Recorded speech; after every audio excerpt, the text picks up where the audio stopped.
This channel does not promote any violent, harmful, or illegal activities. All content provided by this channel is meant for an educational purpose only. Top quality और consistent performance के लिए सिर्फ silver pump नाम याद रखना।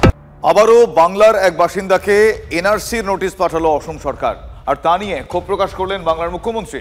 বাংলার বিষয়ে অসম কি করে পদক্ষেপ করে, কি করে হস্তক্ষেপ করে, হিমন্ত বিশ্ব শর্মা সরকারকে নিশানা করেছেন মমতা বন্দ্যোপাধ্যায়। সীমারেখা লঙ্ঘন করছে অসমের বিজেপি সরকার, আক্রমণে বাংলার মুখ্যমন্ত্রী মমতা বন্দ্যোপাধ্যায়।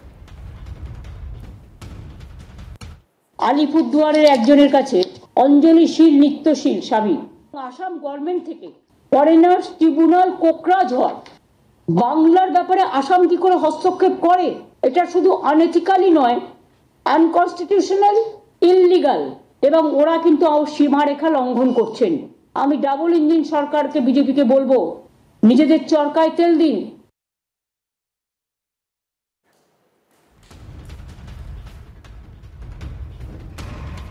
আবারও বাংলার এক বাসিন্দাকে এনআরসির নোটিশ, বাংলার ব্যাপারে অসমের পদক্ষেপ কি করে, এই বিষয়টা নিয়ে কিন্তু আরও একবার মুখ্যমন্ত্রী সরব হয়েছেন। আপনাদের জানিয়ে রাখি, ফালাকাটার এক বাসিন্দার কাছে অসম সরকারের কাছ থেকে অসমিয়া ভাষায় একটি চিঠি গিয়েছে। ফলে সরাসরি হিমন্ত বিশ্ব শর্মা সরকারকে এবার নিশানা করছেন মমতা বন্দ্যোপাধ্যায়, এবং তিনি এভাবেও এই বিষয়টা নিয়ে ক্ষুব্ধ হয়েছেন। তিনি ক্ষুব্ধতার সঙ্গে এটাও জানিয়েছেন যে সীমারেখা লঙ্ঘন করছে অসমের বিজেপি সরকার, আক্রমণ করেছেন বাংলার মুখ্যমন্ত্রী মমতা বন্দ্যোপাধ্যায়। বাংলার বিষয়ে অসম কিভাবে হস্তক্ষেপ করে, এই বিষয় নিয়ে কিন্তু সরাসরি অসম সরকারকে প্রশ্ন তুলছেন মুখ্যমন্ত্রী মমতা বন্দ্যোপাধ্যায়। আমার সহকর্মী সুজিত রায় এই মুহূর্তে আমার সঙ্গে টেলিফোন লাইনে রয়েছেন। সুজিত, এখনো পর্যন্ত যাতে ইনফরমেশন আমরা পেয়েছি, আমি দর্শকদের জানালাম, লেটেস্ট স্ট্যাটাস কি, এখনো পর্যন্ত কি পদক্ষেপ? দেখো, জটেশ্বরের ওই এলাকায় ওই মহিলার বাড়িতে আমি এসেছিলাম এবং মহিলার সঙ্গে কথা বলা হয়েছে। স্বাভাবিকভাবে তিনি স্পষ্টত জানিয়েছেন এখনো কোনো নোটিশ বা কোনো কাগজপত্র তার হাতে আসেনি। তিনি এই বিষয়টি কোথা থেকে কি হয়েছে এই বিষয়ে তিনি যথেষ্ট সন্দেহ প্রকাশ করেছেন। এই ব্যাপারে ওই মহিলা যিনি বক্তব্য রেখেছেন, স্বাভাবিকভাবে তিনি এই ব্যাপারে ক্ষোভ প্রকাশ করেছেন যে তিনি এই এলাকায় দীর্ঘদিন ধরে বসবাস করছেন। স্বাভাবিকভাবে তার কাছে কেন আসাম থেকে নোটিশ আসবে? তিনি এখনো কোনো নোটিশ হাতে পাননি। হাতে পেলে বিষয়টি তিনি বলতে পারবেন বলে জানিয়েছেন। ধন্যবাদ সুজিত।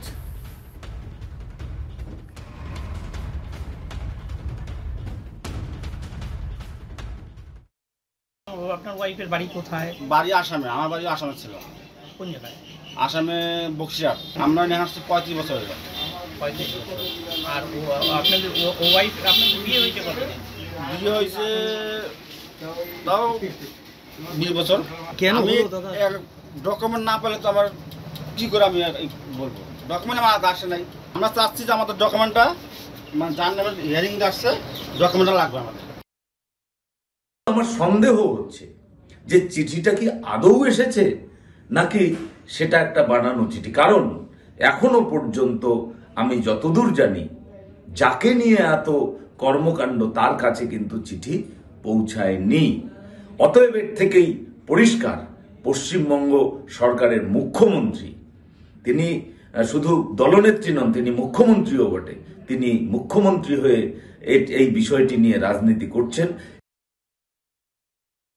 আমার সন্দেহ।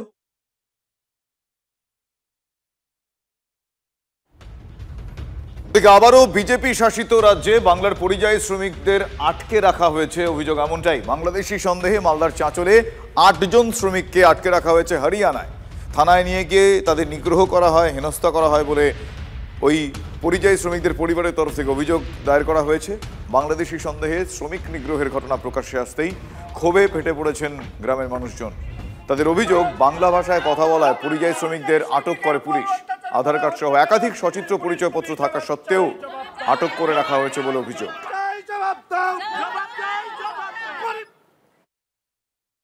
দিল্লিতে গেছিল আমার একটা ভাই খাটতে, তো তারা নাকি বাংলা কথা বলার জন্য পুলিশে ধরে নিয়ে গেছে। কি কারণে নিয়ে গেছে কোনো দোষ তো করেনি। এবারের দিন আমার কাকু রুমে বসেছিল, তারপরে পুলিশের গাড়ি এসে রুমে ঢুকে গেছে, ঢুকে বলছে আমার কাকুকে চলো তোমাকে যেতে হবে এখান থেকে। তো বলছে আমার কাকু বলছে আধার কার্ড দেখাও আগে। আমার কাকু বলছে আধার কার্ডটা দেখালো, দেখার পরে বলছে তুমি গাড়িতে উঠো। গাড়ি থেকে পুলিশ ধরে নিয়ে চলে গেল। হ্যাঁ, বাংলায় কথা বলাই অপরাধ। এভাবেই ভিন রাজ্যে বাঙালি শ্রমিকদের ওপর অত্যাচার করা হচ্ছে, তাদের হেনস্থা করা হচ্ছে, অভিযোগ এমনটাই। খুব স্বাভাবিকভাবেই এ রাজ্যের মুখ্যমন্ত্রী মমতা বন্দ্যোপাধ্যায় তিনি ক্ষোভ প্রকাশ করেছেন। সম্প্রতি বাংলাদেশি সন্দেহে পরিযায়ী শ্রমিকের তথ্য নিয়ে এ রাজ্যকে হরিয়ানার বিজেপি সরকার চিঠি পাঠায়। পাল্টা এ নিয়ে ভাষা সন্ত্রাসের অভিযোগ তুলেছেন মমতা বন্দ্যোপাধ্যায়। বাংলা দখলের চেষ্টা চলছে, ঠিক এভাবেই এ রাজ্যের মুখ্যমন্ত্রী আক্রমণ শানিয়েছেন। বাংলাদেশ সাসপেক্ট করে আজকে আবার একটা চিঠি এসেছে হরিয়ানার গুরগাঁও থেকে, ডাবল ইঞ্জিন সরকার। অনেকগুলো নাম দিয়ে বলা হচ্ছে, মানে ডিএমদের কাছে, এবং অল এসপিকেও বলা হয়েছে যে নামগুলো সব ভেরিফাই করে ইমিডিয়েট আমাদের জানাও এমএইচ এর গাইডলাইন্স অনুযায়ী। এরা কি চাইছে, বাংলাটাকে দখল করতে নাকি? মানে গায়ের জোরে বাংলা রাজ্যটাকে উঠিয়ে দিতে?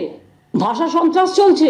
আমি সবাইকে বলবো কেউ ভয় পাবেন না, আমরা আমাদের কাজ আমাদের মতো করব। মানুষকে রক্ষা করা আমাদের দায়িত্ব এবং কর্তব্য।